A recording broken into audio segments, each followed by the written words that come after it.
My research study is looking at how African Americans' beliefs about their academic abilities and their ideas about their race impacts their academic performance as well as their educational plans.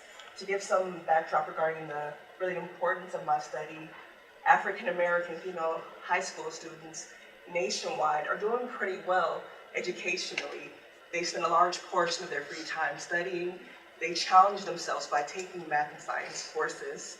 And they also take a large degree of English and foreign language courses. African American female high school students also have very positive beliefs about their ability to pursue more than a high school diploma. This means that African American women are much more likely to go into college. In 2003, the number of African American females numbered about 1 million. This number is painted very differently for African American men. African American men are not only less likely to have successful academic performance in grammar school and in high school compared to African American women, but they are also less likely to have positive beliefs about their ability to receive more than a high school diploma. This means that they're likely to struggle with even going into college. And in the same number that African American women numbered about 1 million, African American men were about 600,000. Very big disparities there. And Cross and Slater in 2000 said that if this dynamic continues and African American men continue to underperform, then by the year 2070, African American men will be virtually non-existent, absent on all college campuses. And so having it in education not only impacts the individual, but it also impacts the communities in which they live, as well as the larger society.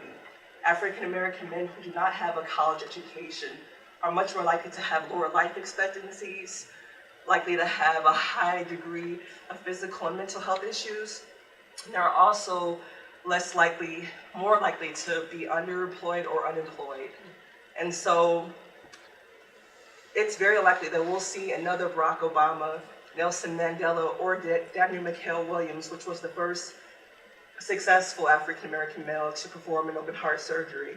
The fact that African American men are also now receiving college educations really impacts the marriage rates between African American men and women. And think of all the successful African American women who have never been married, like Oprah Winfrey and Toni Morrison.